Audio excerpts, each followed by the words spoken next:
It's a real pleasure for me as a longtime fan to be sitting here with Aaron Gray. Here with Larry Hama. We're talking with Kevin J. Anderson, best-selling author. Mr. Neil Adams. I am here with David Britt. Axel Alonso, editor. Shadow Stevens. And Dallas Comic-Con with John Delancey. With Tom King. Kevin Conroy. Free Comic Book Day. Denise Crosby. PopCon Pop Expo. Here on location at Star Wars Celebration. Cafe Expo, talking for our second time with Gil Gerard. Wichita, Kansas at Time Eddie. Producer David Gerald. I've got Eric Flint. Are here at Smallville Comic-Con. Wizard World St. Louis. VillageCon in Bentonville, Arkansas. Michael Lombardi. We were talking with Alan Dean. Quincy Allen. Suzanne Lambden. Founder of Starlog Magazine, Mr. Terry O'Quinn. Chris Sami. Len Weed. Dave Schwartz. Mano Intirami. John Aaron. This is Sci-Fi for Me, your portal to the science fiction multiverse.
The Immortal Mask, a 1970s superhero crime noir adventure, follows a retired soldier turned reporter who is given a coveted interview with a death row inmate.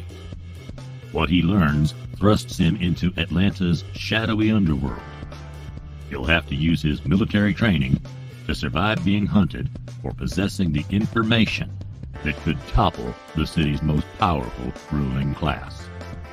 This is not a pre-order or a crowdfunding campaign.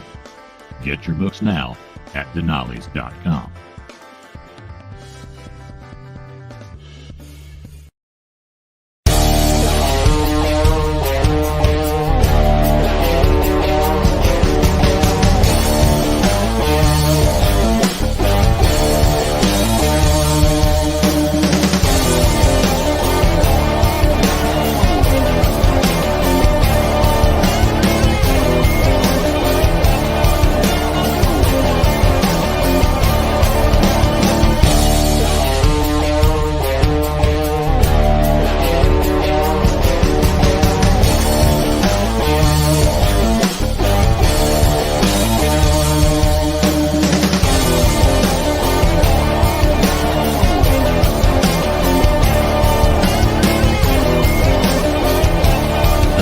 Entertainment Group presents the Madness Comic Network with original programming and additional comic-related content.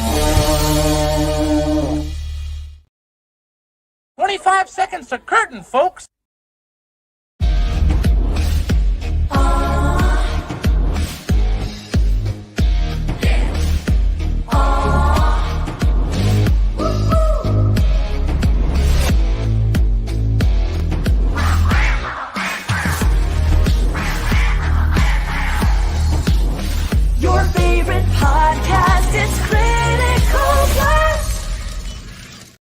Ladies and gentlemen, Mr. Jason Meadows. Thank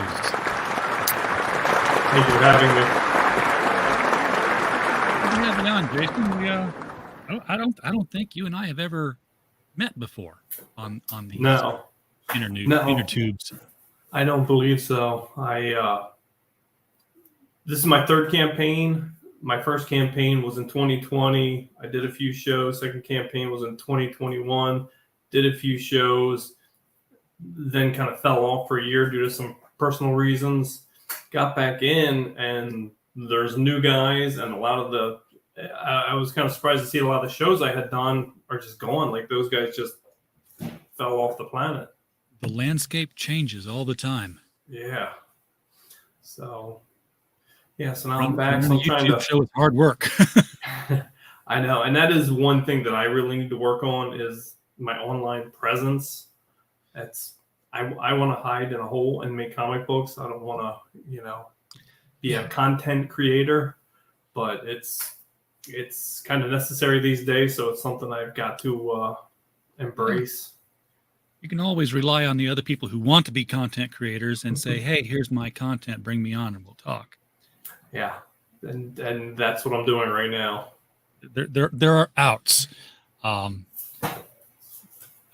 tell you, some days I'm like, "Oh, I have a show tonight." It has nothing to do with the guests. I love talking to the people I talk with, but it's like it's a responsibility. You have to keep doing it. And I'm at the point I took a week off because I was doing a lot of shipping, and I tell you what, a week after is like I forgot entirely how to do this. Like, this is the second day in a row I didn't turn the ads on. There's no monetization on this video. I'll have to do it afterwards. I was like, did I forget why I was doing all this? Apparently so. Yeah. I do some shows, and whatever works for the host. 2 days a week. I only work 3 days a week with my regular job. They're long days, but 2 days a week I get up at 4 a.m. and one day I get up at 1 a.m. So, there's certain guys that are like, hey, we do our show at 10 p.m. I'm like, all right, let's do this thing. Yeah, well, and it's especially difficult if you work with people, in Australia or Eastern Europe. It's like it's a big time difference there. So. Yeah. I was getting all my stuff set up here tonight, and I had a moment of panic. I was like, wait, you're a couple time zones away. Was it 8 o'clock my time or 8 o'clock your time? So I had to double check. I don't even use my own time when I set these up. I'm like, everyone knows what Eastern is. I'll just set it for Eastern.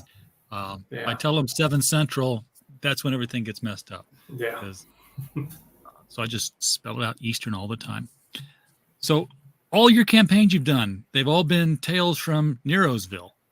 Yep, that is that's my first launch through my studio, Knuckle Supper Studios.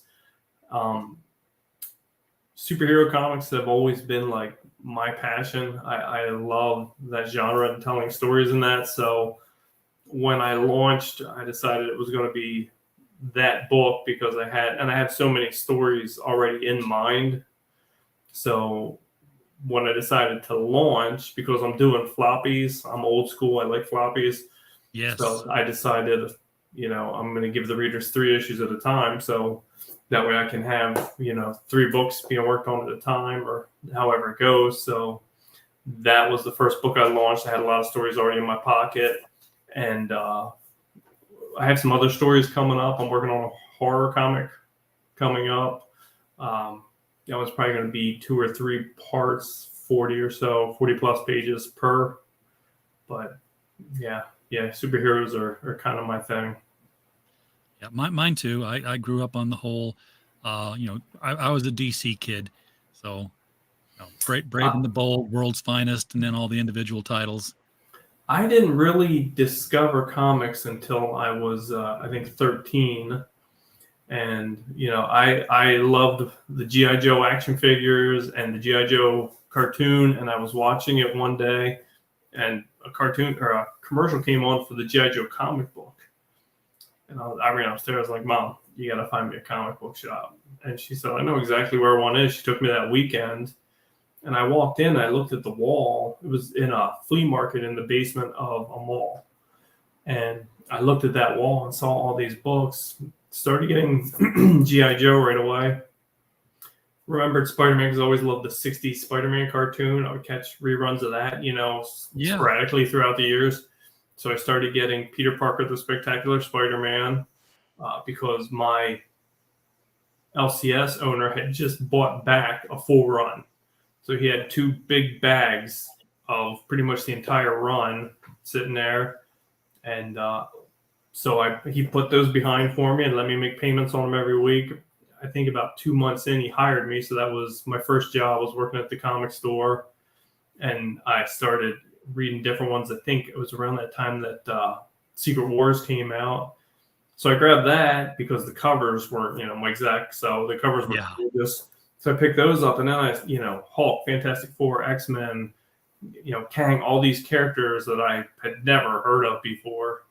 And I got sucked in. So I would work there on the weekends, and I never brought a penny home in a paycheck at all. Went to store credit.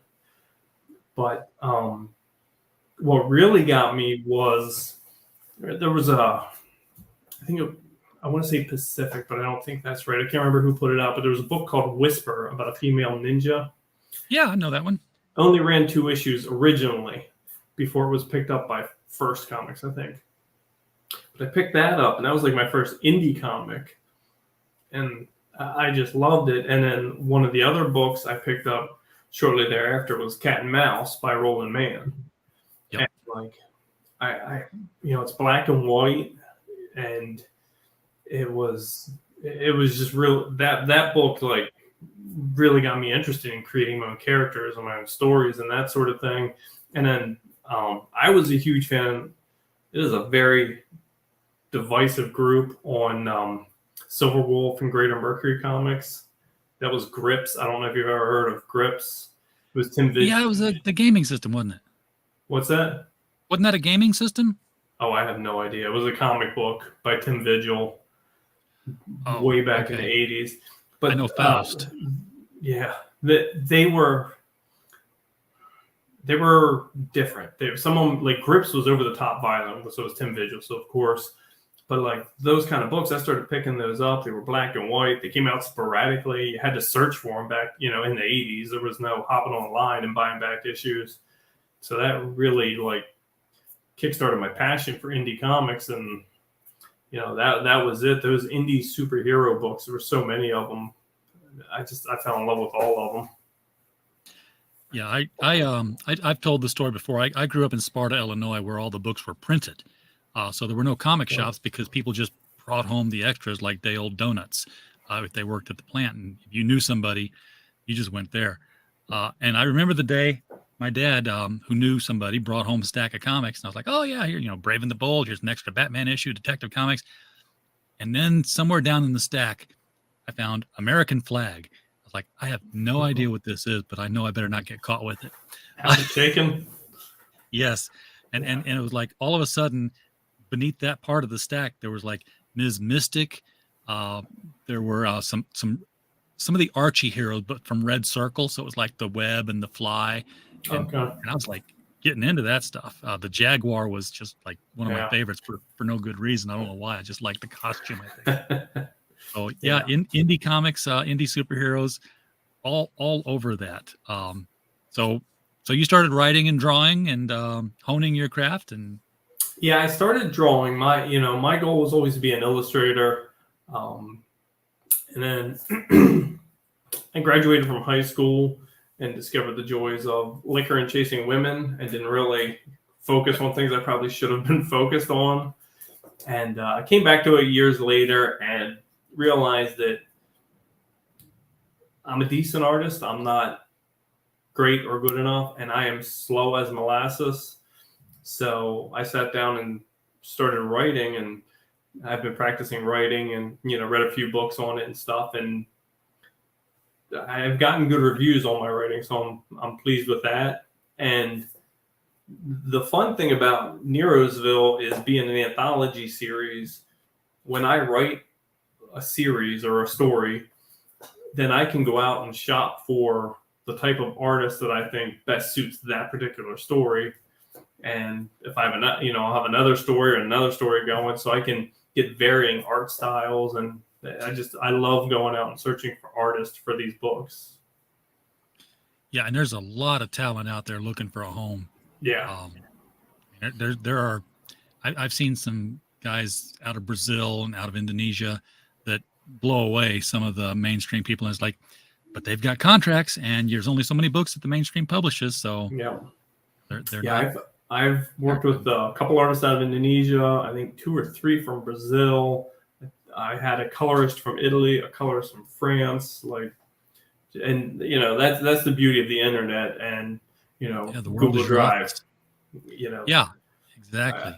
You just send them a link. They got a folder, and they can bang out some thumbnails or sketches and shoot them to you, and you can, give them whatever edits they need. And, there's nothing better than waking up and finding new pages in your inbox. There's no boxing them up, driving over to FedEx, waiting a couple of days to open them up and then approve them and ship them back and all that. No, it's just all right there. Yeah, my best friend in high school was a very talented artist, and but he hated the ink. So I said, all right, well, let me take a crack at inking. So I'm back there inking digitally, and I had a crow quill, had some micros, that sort of thing, and would inevitably smear ink. And now I've been working on a Cintiq since I think either 1999 or 2000. So everything's digital for me now, which works out great for the artists. So yeah, it's so easy to work with people. And even my first artist was from Indonesia, and there was a bit of a language barrier. And he had a guy who was willing to translate for him for a small fee, and the Indonesian finances, like I would send him a couple $100, and it was like $70,000 in his money. So he was more than happy to throw a guy $10 to translate, my emails and my script for him. But, where there's a will, there's a way. Absolutely. So where's the name come from? Neroesville. I mean, that's an unusual name for a town. I'm looking up like, is that Heroesville? No, that's Neroesville. So you're going to tell me you wrote it with a lowercase h and it got too short and it just got stuck, right? Here's what happened. I came up with the first story I ever came up with was the one that is now Hero and the Lamb. That's the 3-issue miniseries that I'm writing, drawing, inking. I'm not coloring anymore because I hate coloring. But when I was writing that initial story and trying to come up with a title for the book, I was also doing a backup story for it. I love backup stories for some reason. But I had this image of this guy heading into this town where all the superheroes are for the first time. And, those signs where it says, welcome to whatever town. Hope you enjoy your stay. Right. It was that. And it said, welcome to Neroesville. But some kid had taken a can of spray paint and spray painted an H over the N. So it said Heroesville. Okay. So, that's where it came up with. It really doesn't mean anything. And it's, it was just a convenient letter replacement. Yep. And, the other 24 wouldn't have worked. So true. But so that's where it came from. It was just one of those things. So what kind of heroes occupy Neroesville? All kinds. And that is, like I said, that's why I do an anthology book. I think I have a touch of the ADD because when I was first sat down to start writing, Happy Jack was the first character created. He's my baby. That's why I'm drawing Hero and the Lamb. But I knew that A, I'd get bored writing and, doing the same character all the time. And B, I don't think that every story that I had would necessarily suit the same hero. You're not going to do Kraven's Last Hunt with the Creeper. You're not going to do a Man-Thing story with, Jack of Hearts or whatever. So that's where the anthology series came from. So the first 2 issues, which is called Lightning Balls, stars Airball and Lightning Doug. And they're essentially, if you were reading Justice League, the 87 series, they're essentially Blue Beetle and Booster Gold, that buddy team up kind of thing. The 3rd issue is more of a, I wrote it almost like an 80s over-the-top action film. And it's sort of a Swamp Thing-esque kind of creature, retribution kind of story. But over the top, people read it and they're like, dude, the writing is over the top. I'm like, it's supposed to be like an 80s action film. It's that energy, like the whole story, the whole book is pretty much a chase scene. So, that's that. The 3rd one is it's an emo, or the 4th issue is an emo kid. The 5th issue is kind of like the Great Lakes Avengers. It's a, sea level team that just can't win.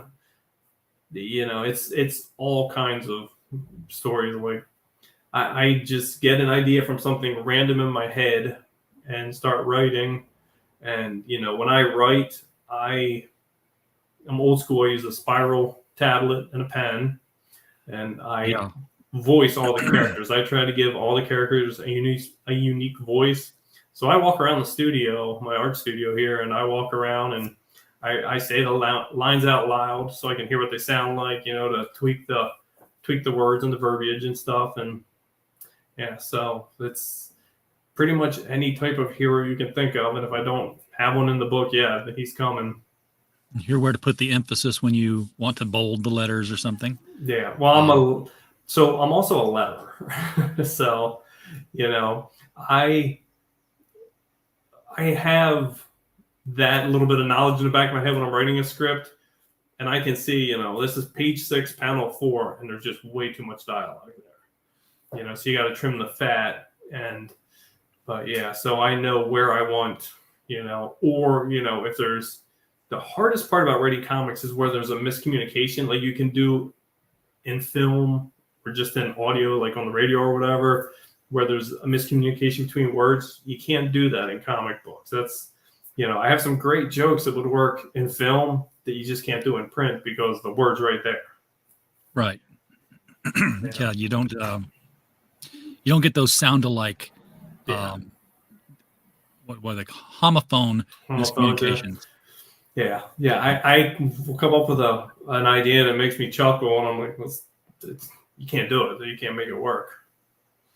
So, but yeah. So the current campaign is on Fund My Comic, and the link to that, I put it in the chat, and I pinned it to our channel's chat stream.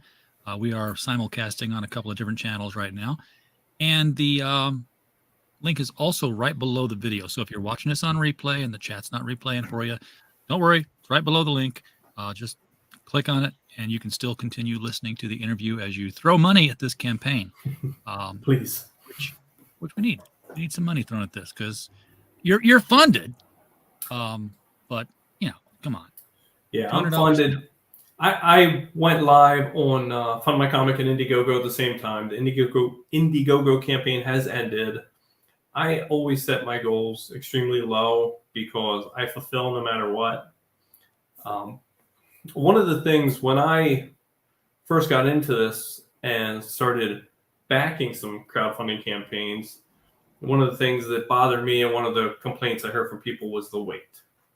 So I said, all right, so I squirreled enough money away to pay for everything for those first 3 issues, had them completely done, and then launched my campaign. So that's one of my steadfast rules is my books are about 99% done before I even launch the campaign, so that people don't have to wait.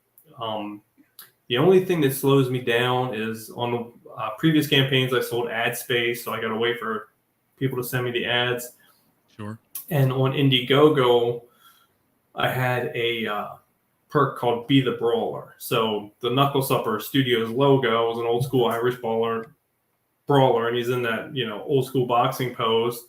So I put it out there, hey, have yourself drawn as an old school bare knuckle brawler. I'll draw you up and put it on the back cover. So I'm waiting for one of the backers now to send me photographs so that I have some reference to draw on. But yeah, all the pages completely done. Everything's ready to go to Comic Impressions and get the books printed. Good. That's a good studio. I've seen good things come out of them for printing. Speaking of doing the dialogue out loud, every Friday night over on Mike Walter's channel, The Mic Stand, it is Comic Historic Retrospective Night. And sometimes I'm the guest, but it's a rotating panel of guests. And Mike brings up a Golden Age comic from the past, and he plans these out weeks and months in advance. So he's on a progressive tour of the Golden Age on going forward. And he brings up the comic, and we read it out loud with voices and sound effects, and it's just a heck of a lot of fun. So, folks, if you want to have something a little bit different on your streams, go over to the Mic Stand and like, subscribe, share, all that stuff. And while you're sharing, share this video so that we can get Jason in front of more people. I don't need the views, but Jason needs the views. So I do. Do it for Jason. Come on. Do it for me. I'm not above begging. Yeah. And I'll beg for people. It's fine. You got a video on here, and I did not steal it off of YouTube in advance to play it in our trailer. So maybe we'll play it now if that's something we can do here. Tales from Neroesville is a superhero anthology series where there is no singular star of the book.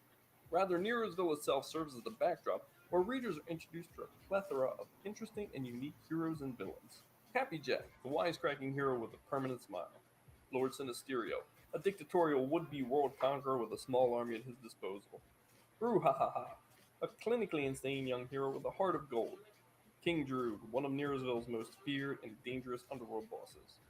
Hairball and Lightning Doug, the lovable losers of the hero community. You can't help but root for them. Boardwalk, Alistair Point Pierce's living embodiment of retribution, and many, many more. If you enjoy quality comics full of humor and violence, action and adventure with twists and turns, you're going to love Tales from Neroesville. Well written and beautifully illustrated, TFN is an old school comic made the way comics should be made. So jump in on the ground floor and get the first 9 books while first prints are still available. And thank you for supporting indie comics. I like that. That was short and sweet and covered the whole thing. I hate making videos. I really do, because I am wordy. So I wrote out my script for my video and I recorded the audio, cut out all the ums and gaps and everything, and it was 3 minutes long. So I'm like, all right, that's not going to work. So yeah, that's I wanted to keep it under a minute. I like to keep them under 30 seconds, but sometimes you got to go on a little bit. Yeah.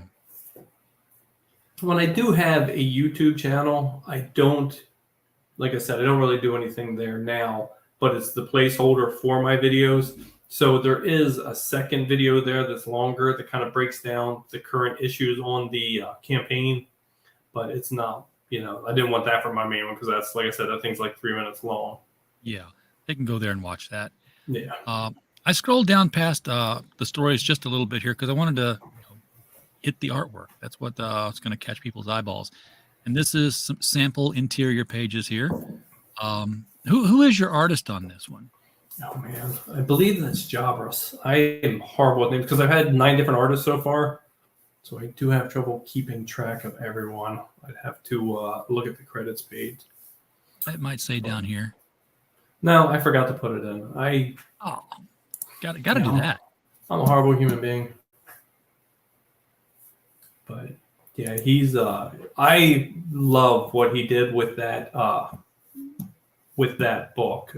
His art style suited it so well because of what the story is and just the way he was able to capture the violence and the just the street feel of it without being over the top or being gruesome or graphic or whatever you want to call it. He did a fantastic job with that. This is Fistfire versus King Droog here, and that is in the story Farewell Good Fellows. This story, I want to read this one so badly. The Society of Sidekicks. I think that's just every time I've ever seen anybody do this kind of thing, it's just been all kinds of fun. My favorite one being the Tick, the issue of the Tick, where the Tick goes to the hero's bar, but Arthur has to go to the Sidekicks lounge. And it's like very sea level as far as like the beer and the food you can get there. Yeah, this was a fun one too because this was my Teen Titans story. But with the more like the classic Teen Titans when they're really young, when they're really teens. Oh, the Cardi Haney era. Yeah. So and they have a like a mentorship every year.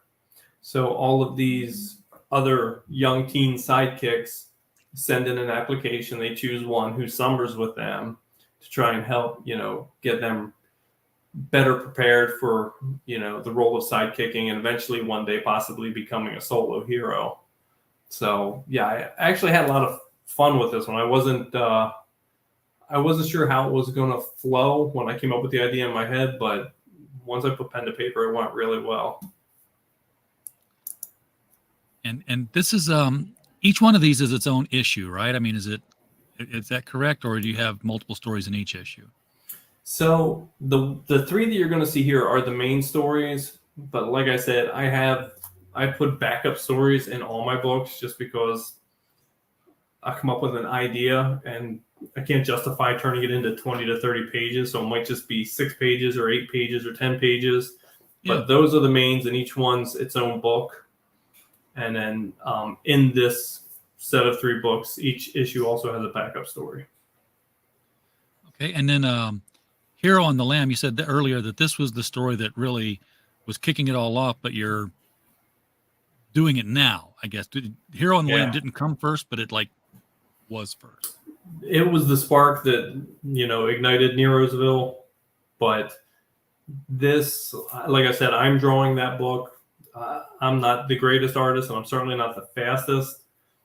I drew all 3 issues, start to beginning, or start to end, and wasn't pleased with them and threw them away and started over again.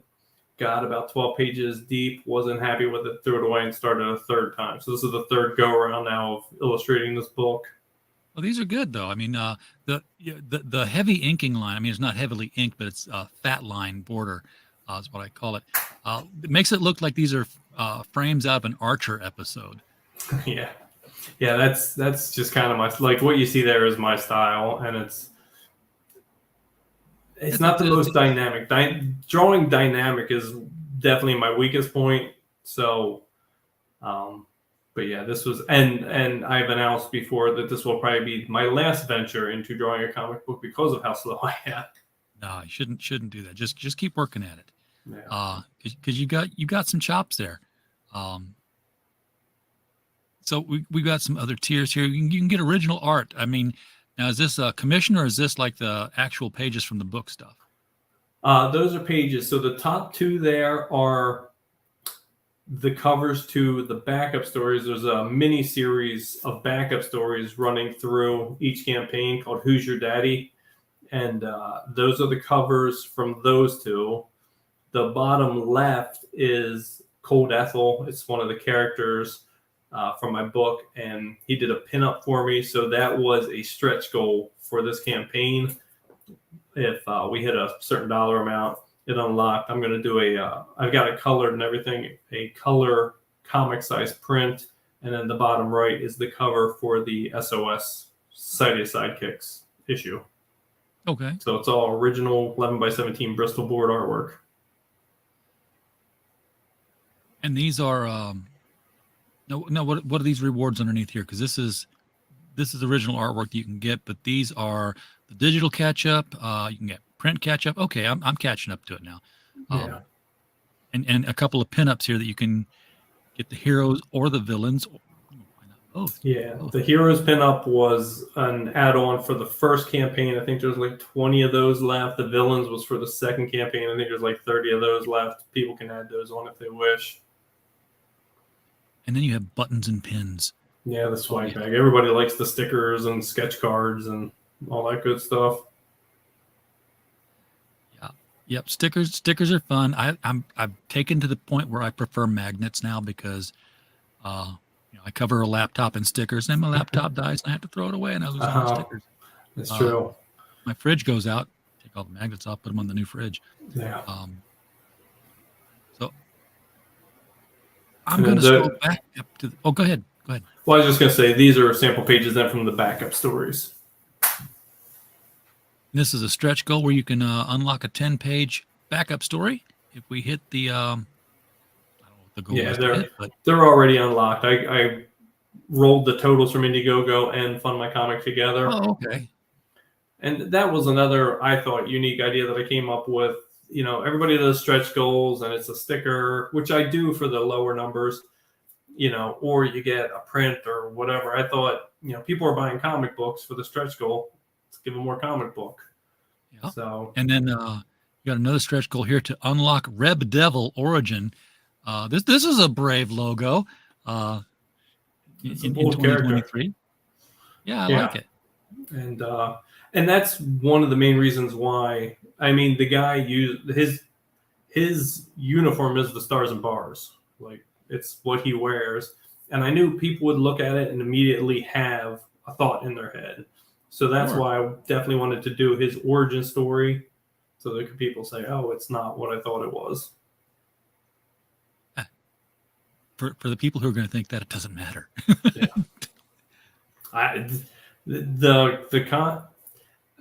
The Stars and Bars, regardless of what you think of it or what it represents, it is just such a catchy design. Yeah. And it's perfect for a uniform or a costume. And he's an intriguing, interesting character. You got another backup story here for the Society of Sidekicks. Yeah. So that's not doing so well. No, that's Batman and Robin are having a bad day. Having an argument with each other. Okay, having a bit of a disagreement. So let me scroll back up to the tier levels here, so we can see what people can get. You have a digital one. This is for Wave 3, which is Tales from Neroesville 6, 7, and Hero and the Lamb number 2. So that's 3 floppies, 71 pages, regular sized books for $12. And I believe with the unlocked stretch goal backup stories, it's 106 pages now for the 3 issues. Even better. And of course, Fun My Comic lists these, I believe, in increasing price. So you might have to go for a bit, folks, to scroll to find out, where the physical book, get it in your hands and buy the book. That's probably going to become possible to make a featured tier at some point, I bet. Yeah, I know they're doing all kinds of stuff. The swag bag, where you get the stickers, the magnets, the buttons, the sketch cards, the mini print folded. So it's not too many. Coaster, and more. $15 to choose that reward. And then we get, what you really want to get, folks, the print copy of 3 comic books. And as you said, it's going to be more than 71 pages now because of the stretch goals. And this is, 6, 7, and 2. Yeah. And that's, one of the things that I wanted to do is a lot of the books are expensive, and books are expensive to make, so I'm not putting anyone down for the price they charge for books, but I wanted to, for what I'm charging, I wanted to give readers a lot of bang for their buck. So I think 3 comics, 106 pages for $18 is pretty reasonable. Yeah, absolutely. Especially for indies. Indies have always been a little bit more expensive because the print runs smaller. Yeah. I like your usually what you'll see up here is a picture of the books you're getting. I like that you just did a printing press plant, and they're all running off the color copies of the book. Yeah, I get a little crazy with my pictures. That took a little creativity there. If you're looking at this, folks, and you're like saying, "Hey, 6 and 7, what happened before?" And especially, number 2 of 3, what happened in 1? Well, you can get that digital catch-up tier right here. For $24, you're going to get 7, 8, 9 digital comic books. I know we've got some folks on here who have to have digital because they don't have the space, or they're working up in the Yukon on oil pipelines, and they've got to have something to read. But for me, okay, look, we already saw 3 comics for $18. If you were able to get 6 comics, you would expect that to be $36. But you're going to get 9 comics for $4 less than that. More books, less money. It's 230 pages plus, probably closer to 260 pages. I think it's 200. I think I did the math, and it's 287 pages now with everything included. There you go. And now the first 3 issues, like I said, I was an 80s indie kid. So the first 3 issues I hooked up with Alterna and did the books on newsprint. Okay. Not Alterna's fault. It was the printer's fault. It was a nightmare. So after issue 3, that's when I went to Comic Impressions and, went with the heavier paper and everything. So, But yeah, the first ones were relatively inexpensive, so I try to keep all the prices low for everybody. And then I went to the next page of tiers, and you got, this is where the original art can be found. So $125, you get the El Guapo Cold Ethel original art tier. That's some nice line work on this. Folks, you have to blow the video up to full screen possibly to see this. And Jason, you might want to consider putting those pictures over here in a bigger view than the postage stamp that these show here. Maybe it's down here. Maybe it's not. No, it's not. Up a little further. Yeah, I need to. There it is. I know it's right here, but that's not much bigger, if not the same size than what we were seeing here. Because people want to see the details on this. That'll kick them into buying it. There's only one of these, folks. You get it. It's the original. So $125 for some original art for an interior cover. Yeah. And you get all the books, print copies, digital copies. Oh, wait. You're getting all the books too? Yeah, and the swag pack, yeah. Okay, so this is, I thought already, it's pretty cheap for the original art, and you're getting all the books on top of it.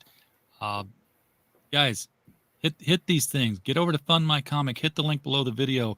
Get your original art from this book series while you can. This should go quickly. Same $125. You can get the cover for Tales from Neroesville #7. This is the Society of Sidekicks cover, and you're still getting all the books and the grab bag. So you're getting the stickers and the pins, all that good stuff. Yeah, $250 value easily, just for the art alone. It would be that. And then the cover for Who's Your Daddy? Again, $125. So four different tiers here, all for original artwork pieces. Each one $125. Each one still available.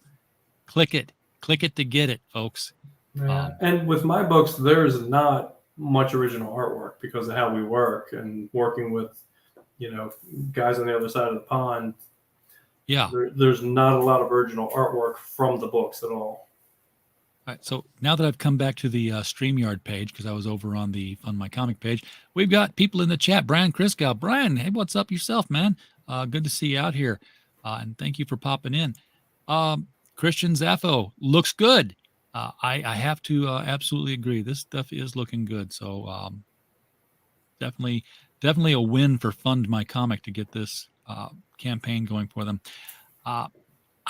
Did we make an Alice Cooper reference? If I did it by accident.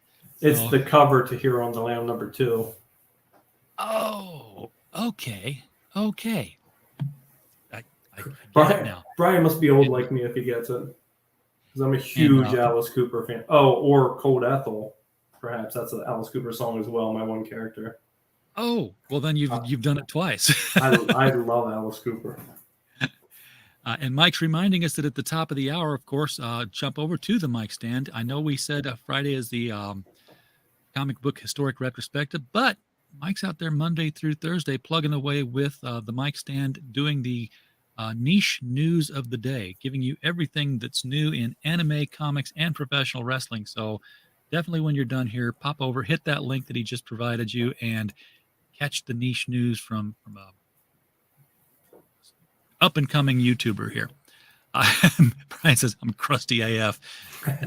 You're younger than me, Brian, and that you're all kids in my eyes. So probably don't have that many years on me. Yeah, I mean, I sometimes I feel like I'm 12, but my license reminds me that I'm 56. So my knees remind me daily that I'm 52. Oh, it doesn't get any better. Just warn you about that now. So let me take this down for just a little bit. We'll pop over to it and that's the wrong way to go. No, you don't want to do that. This is the way to take it down. You switch over to the view of this size. So how long do you see yourself making these things? As long as I can, as long as I have ideas in my head and, good internet. I've got a file in my computer that's probably about 400 characters, and I've got partial scripts for at least, I think, 17 issues. So, I've got a ways to go. I got to get this wrapped up and get the files off to the printer, and then start looking for artists for the next set of books. But, and that's one of the reasons that I like doing the anthology, and part of the thought process behind it was, I'm building my Marvel universe, but I can only afford to do it under one title. So doing it in this way, allows hopefully to hear back from backers and readers which characters they like, who they'd like to see more of. And, then I can branch out and do more miniseries or ongoing if that's the case. But yeah, I don't see myself stopping. Well, I do like the idea of, different heroes every issue. It's very much like what they did with Astro City. Because that was, you were always in the same town, and sometimes you would see people show up again, but for the most part, it was a different person every story arc. Yeah, and Astro City was kind of what sparked me to say, oh, I can do it this way. Seeing how because I had all these different story ideas and character ideas in my head. I'm like, how do you put this together in a way? Because I don't think anybody had really done a book like Astro City up to that point. And when I saw that, I was like, oh, okay, so that's how you do it. And I want to say there's others that have done it too, but yeah, there's one of my favorites growing up was The Brave and the Bold, because Brave and the Bold never went, said come back next issue for the thrilling conclusion. It finished in that episode. It was I was a Marvel guy, so I liked, and Spider-Man was my favorite character. So, I liked Marvel Team Up. And those were, same reason. They were like that. So trying to pull the campaign back up and refresh it. We'll bring it back up. Let's see. Is anybody going to help me out with this tonight, guys? Because I want to see this thing go. Has it showing movement? Were we at $328 before? I think it was at $281. So somebody bought something, which I appreciate greatly. Let me just reload it just in case it gets my cash. Okay, so all right, we've got 6 backers on this. 328 takes more than $328 to print a comic book, folks. So. Pop in on this and give it an assist if you could, please.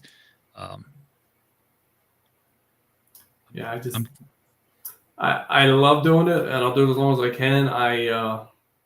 Like I said, I set the money aside for that first campaign, got all the books done. So the profits from the first campaign then paid for making the books for the second campaign, which were done before I launched. So then the profits from that make this one. So yeah, I need to just churn more income here so I can start hiring artists for the next books. Yeah. I figure you've got to have some scripts tucked away for the next ones. How far in advance are you already prepared for if you were able to keep making these? Well, I don't have the next scripts done. I have a handful of scripts in various stages of done, whether it's just an outline or, partially written to where I need to flesh it out.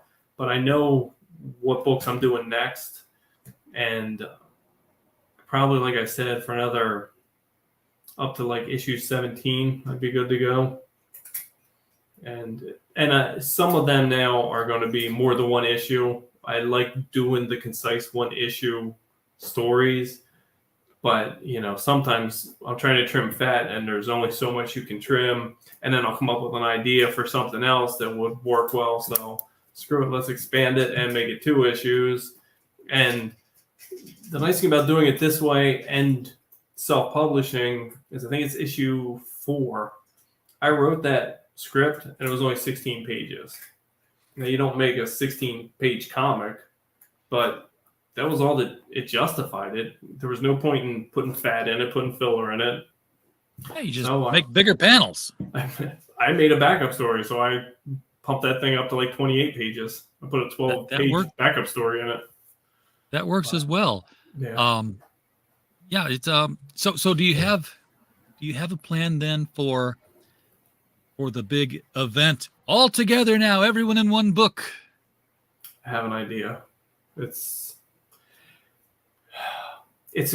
think it's a really interesting and fun idea, and I really look forward to doing it. The hard part is nobody knows my characters, so there's no real impact or no aha moment when you see something. So it's going to have to wait a little bit till the characters are at least, introduced. But, all right. Yeah. That one's going to be a little longer. That'll be a mini series all on its own. Yeah, it's something that you can build up to, though. I think give you something to shoot for, and build up that excitement. I don't know what I would have posted on Facebook that make me feel a little younger. If you're talking about the change of relationship status, believe me, that just makes me feel older, even older than I am. Brian Christgau, I'm an Astro City fan too. In fact, I've got to go back and just fill in a bunch of holes on that one, because the nice thing about Astro City was that, I just picked it up whenever I wanted to, and I always got a fresh story. I was never in the middle of something. I was the guy that when I found a book I liked, I needed to immediately buy all the back issues. So, I think I discovered Astro City like around issue 8. And then one of the great things about my LCS is he always had back issues. And, when you go in there, the newest issue's in the front, but he's probably 4 or 6 issues deep on the main shelf. So you can just reach back and, pop a handful. If you find something that looks neat, you can grab a handful of them. I did that with Teen Titans in the late 80s, early 90s. And by that, I mean, I started with New Teen Titans #1. I was there for that. And all the Baxter issues. I was never missed an issue of that series. But I also had a handful of the original Teen Titans comic that went 51 issues. So I started getting all of those, and including in all those, I got all of the Brave and the Bold issues where it was the Teen Titans crossover, including the original Robin, Aqualad, Kid Flash team up that was truly the first Teen Titans book. So, and that was when I was putting the lineup together for Society of Sidekicks. That was the original team I looked at, but I wanted more members. Yeah, I looked at that original Teen Titans because when I think of Teen Titans, I think of the Mego figures. Yes, and that's the Teen Titans lineup I think of. Even though that's not the one that I read, I was reading the one. I can't remember who wrote it, whether it was Wolfman, but Grummett was drawing it, and that was during the Wildebeest. During that was those days, much later on. Team Titans. Team Titans, So the new Teen Titans with George Perez, that was the stuff at the time. That was just that was comic book heroin. And I wasn't collecting them at that point. When I got into comics, I was a Marvel guy, and I think part of what the problem was is, like I told you, one of the first books I picked up was Secret Wars. Well, DC had superpowers on the shelf. So I picked that up, and that was my introduction to DC. And I'm like, well, this kind of sucks. It wasn't. superpowers was not the. See, now you came in right after Crisis on Infinite Earths. Right. Which I did then go back and buy because I talked to somebody. I'm like, one of my friends who in school was a big Superman fan. So I told him, I said, this is DC's version of Secret Wars or whatever, and it sucks. He's like, no, you need to get Crisis on Infinite Earth. So I went back in and started picking those up. But I didn't have the background of those characters either. So like the deaths and stuff. And, I was confused why there was multiple version of characters. But I did end up falling in love with some DC characters later on. Loved Green Lantern, Green Arrow, Jeff Johns' Flash. Like, Jeff Johns' writing on Flash is one of my all-time favorite runs. Anything Jeff Johns writes is my favorite run of whatever that title is going to be. His work recently on Stargirl, again, coming back to that, and Justice Society. I'm still following Justice Society. And it looks like he's going to create a young Justice Society from all the Golden Age sidekicks that got lost in history that he's pulled back to present day. So, oh, wow. And that's something I haven't bought a mainstream comic in so long. I've been let down by so many different titles. The only thing I buy the only thing on my pull list is Amazing Spider-Man, because I have a near complete run. So I got to keep getting them. Yeah. Yep. A near complete run of them. So you've got like that first Punisher, that Death of Gwen Stacy, all that. I have those. I think I'm probably 40 to 50 issues short. And, it's maybe less than that, from 50 down. So I think from what's 50 it like? on. Okay. What's it like owning a run of Spider-Man like that? And you said, I've got that first Punisher. I've got that Death of Gwen Stacy. Those are valuable books. And then watch Marvel get rid of Punisher and bring back Gwen Stacy from the dead. All you can do is roll your eyes, because it's just stupid. There's never a good reason. It's it's just stupid. And that's why I stopped buying, mainstream Marvel books. I believe I stopped reading Amazing Spider-Man right after Slott was writing it, maybe. Like, I think that was the point at which I just said enough. But I was lucky enough to get into it in the 80s. I was at, one of those little Holiday Inn comic book conventions, and I had learned you don't buy something right when you see it. You wait till the end of that con, and you go over to that guy and say, hey, what's the least you'll take? And I got Amazing Spider-Man number 9, 10, and 11 in pristine condition for $180 back in the day. Oh, yeah. Yeah. Nice stuff. stuff. And number 9 was the first Electro. So when I was doing Pittsburgh years ago, it was the year Stan Lee was there signing, and you would get a certificate of authenticity. So my Amazing Spider-Man number 9 first Electro was signed by Stan. I don't have anything signed by Stan. I've got audio tape of me interviewing him on the phone, but that goes way back. I had the unfortunate situation of being the one to tell him that Stripperella had been canceled, because it just came up in conversation. It's like, yeah, Stripperella, fun idea. Sorry to hear that it was canceled. He's like, what? What do you mean canceled? No, it's just been renewed for, like, oh, well, maybe I'm wrong. It wasn't. No. And now that convention, everybody lined up, and they were taking us in, I think, 100 at a time, and I don't remember what my number was. But Stan signed and stuff, and I see him look up at his helper, his assistant, whatever, and he just said, how much more? And I could tell, like, and everybody's telling him, like, Stan, love you, whatever. I could tell he was run down, he was beat, and so he finished, or I got through the line. I went back to my table. I was smoking at the time. So I told my buddy, hey, watch my table. I'm going to go outside. I went outside to smoke a cigarette, and they were just loading Stan into a minivan. He climbed in. He was in the back seat. He's getting ready to close the door, and this guy walks by with his really, really young toddler son. And he's like, Stan, can I get a picture with my boy? And Stan's like, oh, yeah, bring him over here. Picked him up, put the kid on his lap, leaned in, and I knew he was dragging his wagon and he was done. But he turned it on in a second, and it was like one of the coolest, nicest things I've ever seen. Yeah. So, some of the old school comic people were like that.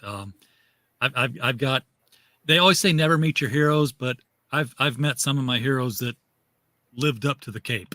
I've met some that have, and man, I met some that were just, and the one guy lives in my town. We go to the same comic book store.